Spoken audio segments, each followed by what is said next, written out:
Pese a sus sentimientos antibelicistas, Chaplin contribuyó al esfuerzo americano en la Primera Guerra Mundial con una película de propaganda para promover la venta de bonos de guerra. En España, la política de neutralidad impuso una férrea censura contra la propaganda de los contendientes. Así, esta pequeña joya cinematográfica quedó prohibida.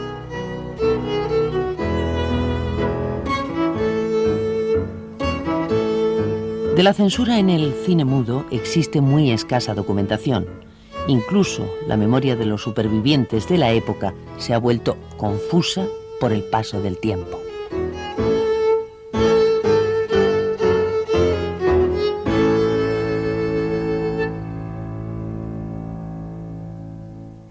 Creo que sí, que había una censura política, pero además bastante fuerte.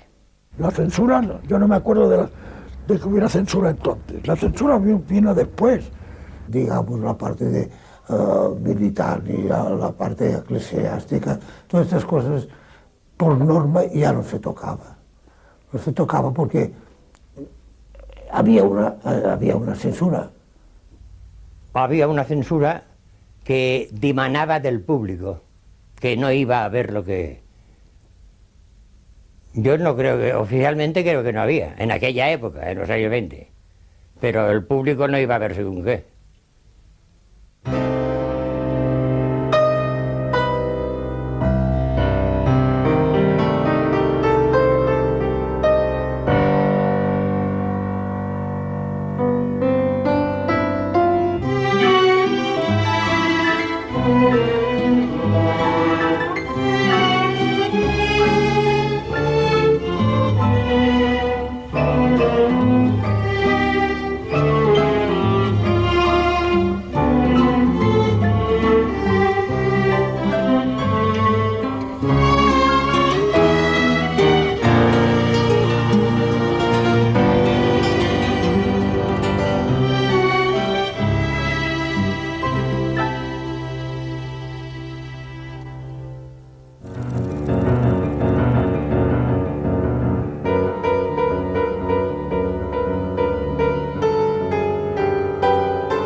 El cine llegó a España en un mal momento histórico.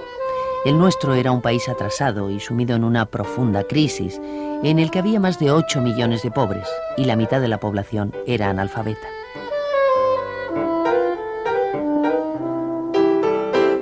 La fotografía en movimiento despertó la curiosidad del público, un público de fin de siglo ansioso de novedades, y le ofreció los primeros retratos de la vida española, captada por la cámara del enviado de los hermanos Lumière, Monsieur Promiot.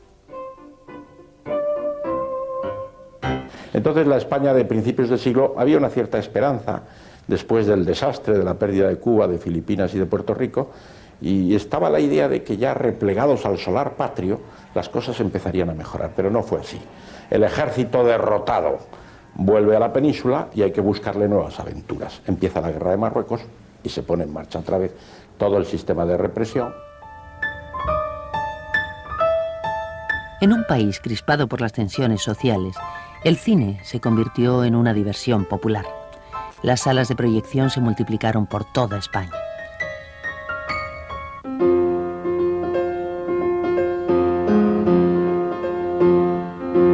El cine había nacido libre y durante sus primeros años no hubo normas censoras que lo limitasen. El poder político no se preocupó hasta que se proyectaron películas con temas sociales. Los primeros en reaccionar fueron los guardianes del orden moral.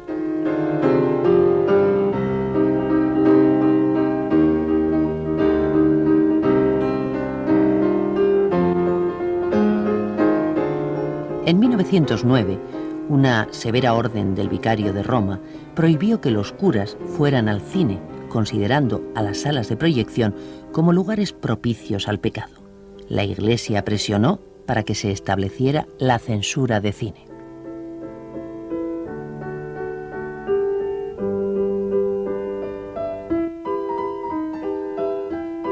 El desarrollo de la censura en nuestro país comienza con una disposición de noviembre del año 1912 que España es el tercer país de Europa en donde se promulgan normas sobre censura. Lo que se censura en ese momento es precisamente en función a la protección de la juventud y la infancia. A partir de ahí, la censura va evolucionando como va evolucionando el cine. La Real Orden de noviembre de 1912 establecía el control censor por los gobiernos civiles y ayuntamientos. Películas como esta quedaron prohibidas. Además, los exhibidores locales ejercían su propia censura, cortando todo lo que pudiera disgustar a las autoridades civiles o eclesiásticas.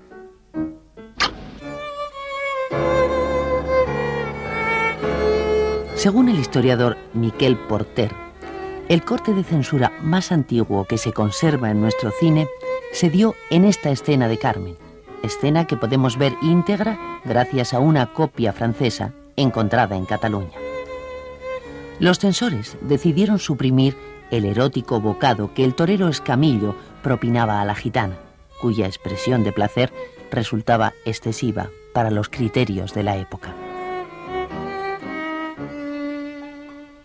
La censura era un mal invento, sobre todo era un invento estúpido, porque querían tapar algo que existía, que eran chicas alegres y pimpantes, hombres que les gustaba besar a las mujeres, y bueno, lo que siempre ha ocurrido desde Adán y Eva con el lío de la manzana esa.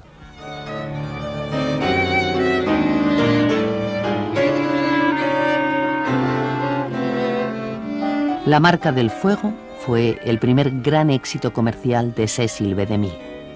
Prohibida en numerosos estados norteamericanos, esta película provocó el escándalo en Europa y fue objeto de censura en España.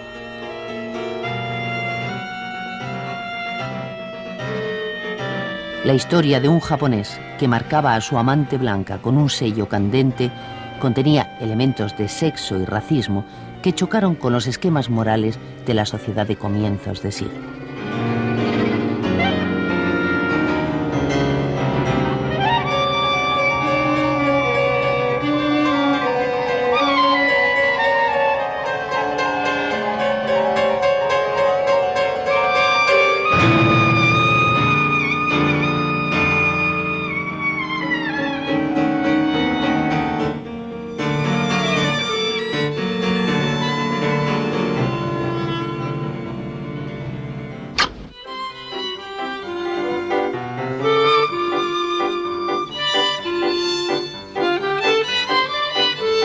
Intolerancia, la obra maestra de Griffith, sufrió numerosas mutilaciones, especialmente en la parte de Babilonia y más concretamente en las secuencias de Bacanal.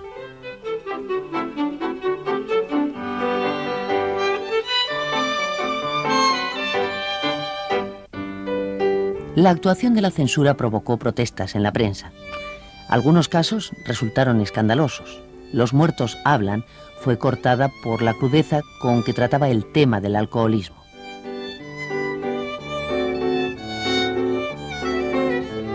La herencia del diablo se prohibió porque uno de sus personajes se llamaba igual que un político catalanista.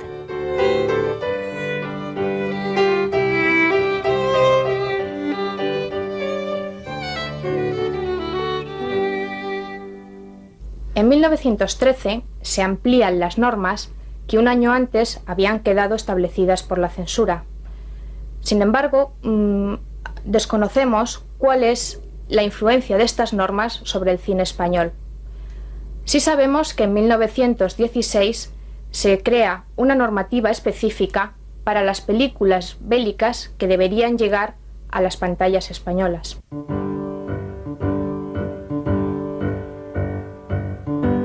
Nada que resultase ofensivo para los contendientes en la Primera Guerra Mundial podía ser visto en las pantallas españolas. Se necesitaba autorización del Ministerio de la Gobernación para proyectar imágenes bélicas, tanto en películas de argumento como en noticiarios.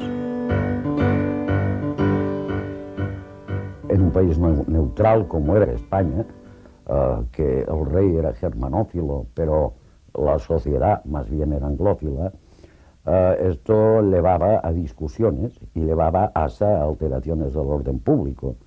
Entonces, para evitarlas, se hacía que todo lo que fueran referencias a la guerra europea se limara lo más posible para que nadie pudiera sentirse directamente ofendido.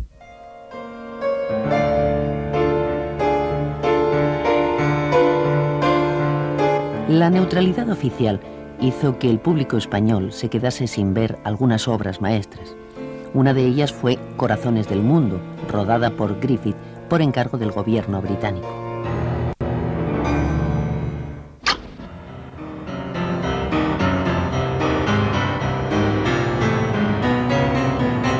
Pero sobre todo, se prohibieron las películas de propaganda, como la escandalosa Corazón Humano, donde empezó a ganar fama Erich von Stroheim en un odioso personaje de oficial prusiano que repetiría muchas veces a lo largo de su carrera.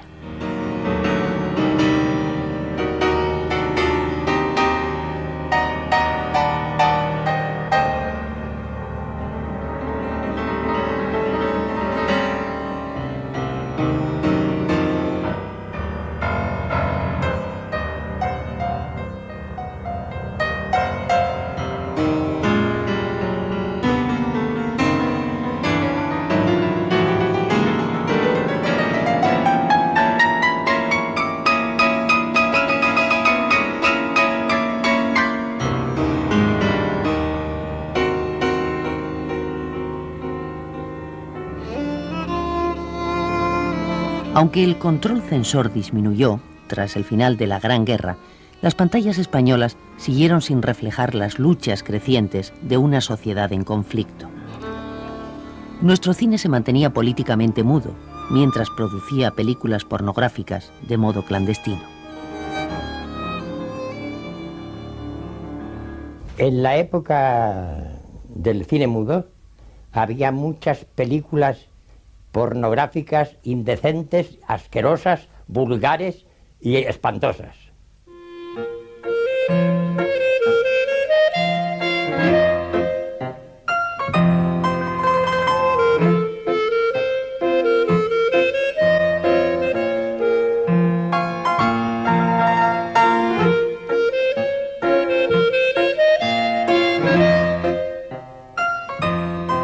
Se rodaron unas en Estudio Film y las otras en Casa Sanas, las últimas en Casa Sanas. ¿Había alguien interesado desde el centro en esas películas?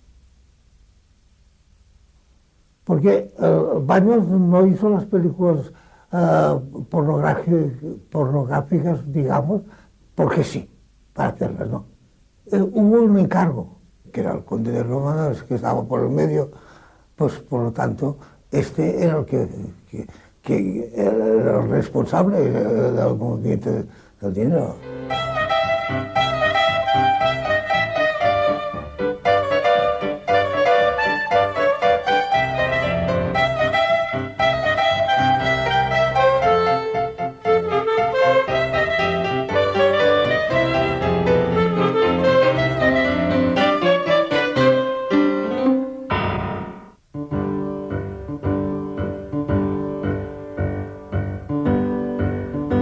Otra guerra vino a endurecer la censura. La aventura colonial de España en Marruecos preocupaba a la opinión pública y sobre sus imágenes se estableció un control férreo, especialmente después del desastre de Anual.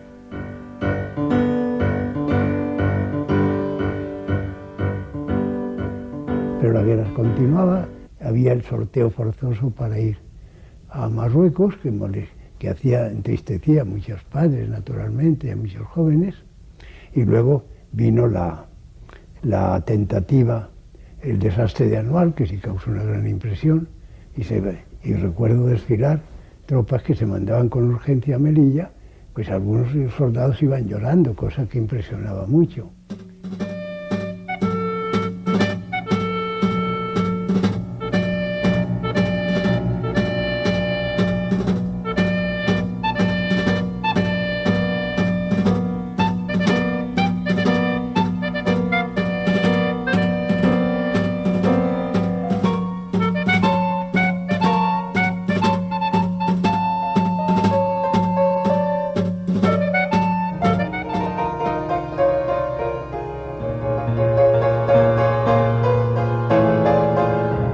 La guerra de Marruecos sirvió de tema para nuestro cine hasta el final de la década, pero nunca se cuestionó desde la pantalla lo que aquella aventura militar significaba para un país tan empobrecido como España. Cualquier intento crítico habría sido impedido por la censura.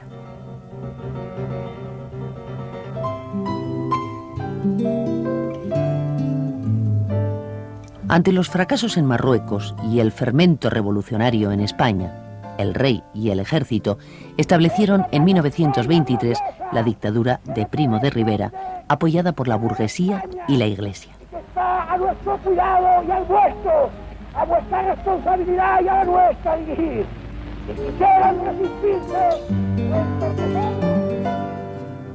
la dictadura era más proclive a censurar aquello que representase o situase una acción que vulnerase las normas disciplinarias del ejército, que en cierto modo quebrantase el principio de autoridad. En ese sentido era la dictadura mucho más férrea. Y recuerdo una película que era La Última Orden, en la cual se registraba dentro de una ficción cinematográfica, dentro de la propia película, una rebelión contra una orden de un general, y esa película estuvo prohibida por lo que revelaba de indisciplina.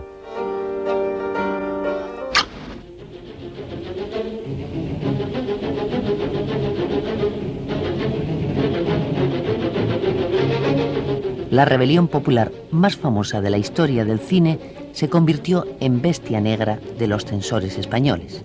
Solo pudo ser proyectada en sesiones de cineclub y permaneció prohibida hasta la llegada de la República.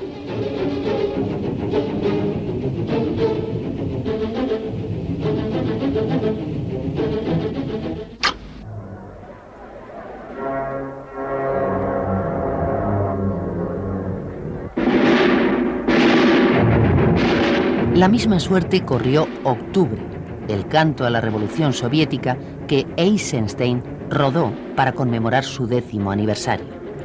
Nuestros censores la consideraron una película propagandística sumamente peligrosa.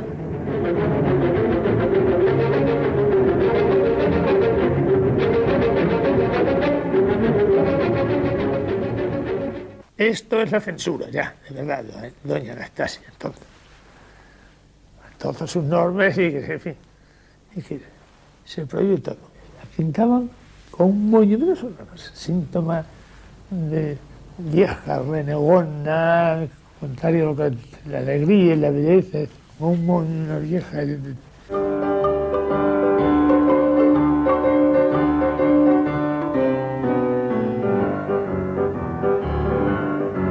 El melodrama La Malcasada fue censurado por razones bien distintas. Se consideró que sus imágenes ofrecían un desfile de personalidades de extrema derecha y se exigió a su director que incluyera otras figuras famosas para equilibrar políticamente la película.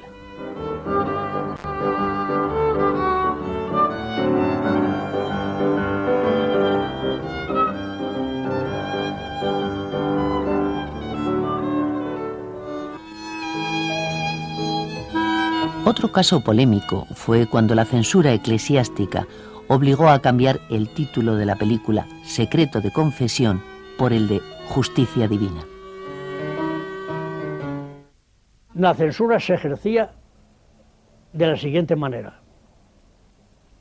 En Madrid, por la Dirección General de Seguridad, la cual nombraba un agente con previas instrucciones para que visionara las películas y diera su informe. En las capitales de provincia, la censura, al margen de esto, podía ejercerla el gobernador civil y en los pueblos los alcaldes, porque lo que había autorizado todo un director general de seguridad lo prohibía un monterilla de cualquier pueblo.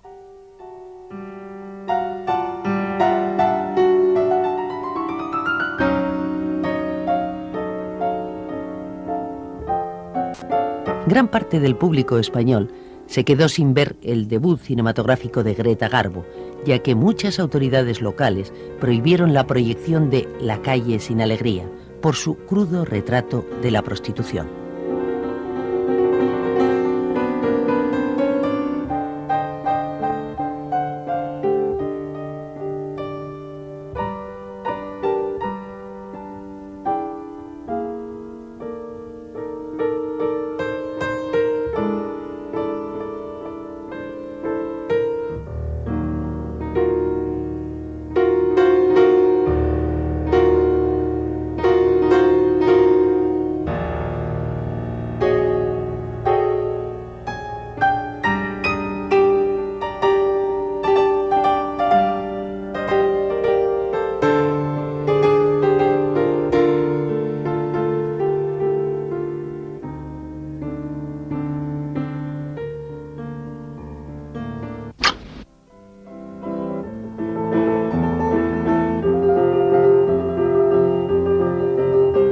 La moral y el sexo eran la obsesión de los censores. En 1928, el Código Penal hizo, por primera vez, referencia expresa a las obras cinematográficas en delitos de obscenidad y escándalo público. Pero la función censora todavía no estaba centralizada. No lo estaría hasta abril de 1930. El cine español trató algunos temas morales atrevidos: adulterios, madres solteras, prostitución, pero siempre lo hizo desde enfoques conservadores y moralistas.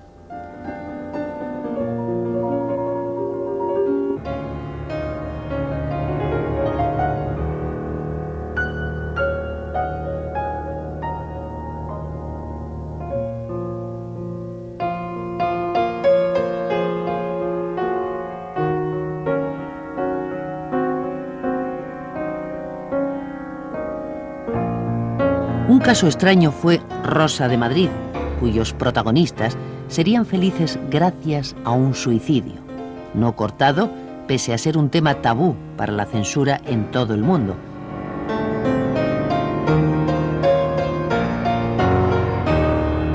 Pero los censores de la dictadura parecían más preocupados por evitar la exhibición de anatomías femeninas. Pues ahí en el As fue donde yo conocí a Primo de Rivera, porque allí iba la gente de mucho dinero. Y ya digo, este señor pues le gustaban ver a las mujeres desnudas, porque se las ponían desnuditas entre cajas para que las viera la que no salía al escenario. Todo eso le gustaba a él. Supongo que también le gustaría otras cosas, pero de otras cosas yo no sé nada. Se enseñaba todo cuanto había que enseñar y más, pero vino Primo de Rivera, dio el golpe de estado que según él le iba a ser una maravilla, y al día siguiente teníamos que salir con capucha, para que no se nos vieran ni las cejas, bien tapaditas. Y no se volvieron a destapar nunca más. Nuestro Primo de Rivera estuvo en el poder, nunca más nos volvimos a destapar.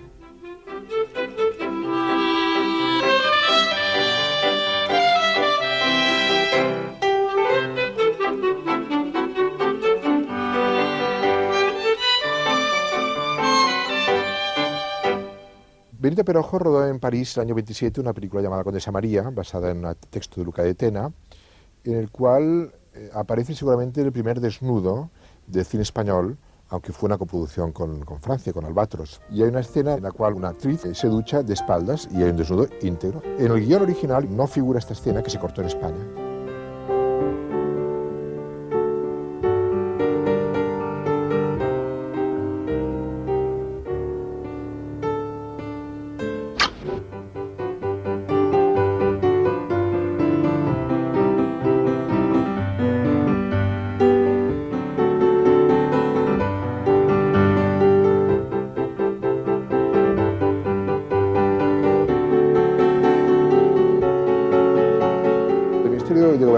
O de Interior encargó una película que se llamaba La terrible elección, que era una película a estilo alemán sobre las enfermedades venéreas, ¿no? Lo que ocurrió, y eso ilustra hasta qué punto la censura era severa, que esta película, que se quería didáctica y ejemplarista y moralizante y pedagógica, cuando la vieron se asustaron y se prohibió, no llegó a exhibirse realmente, ¿no?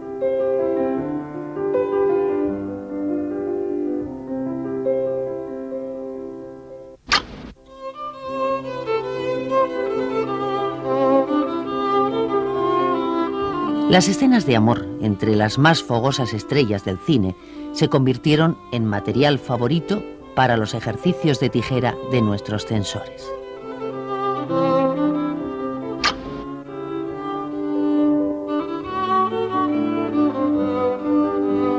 Los besos apasionados eran suprimidos implacablemente, cinta tras cinta, sobre todo a manos de los censores locales.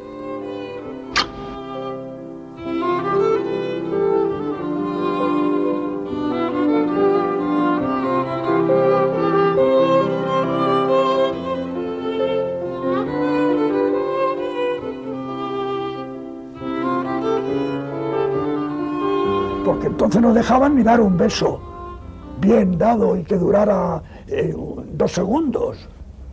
Tenía que durar tanto tiempo y nada de darse la lengua como ahora se dan y abrir la boca, eso nada. Estaba completamente prohibido. Y agarrarse y refregarse eso, y salir en la cama, bueno,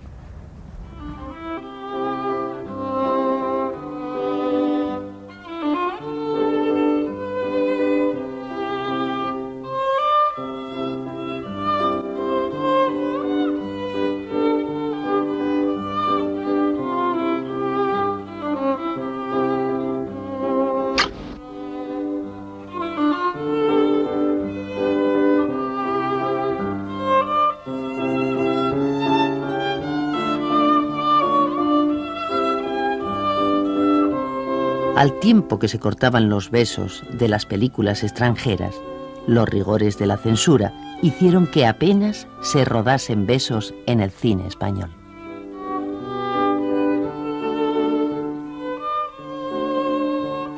Pero había una censura tremenda, que creían que darse un beso era un pecado espantoso.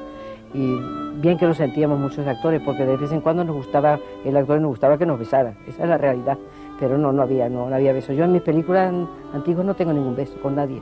Y el público lo aceptaba así, porque estaban dentro de unos límites de una moral falsa que venía a estropear muchas obras de arte.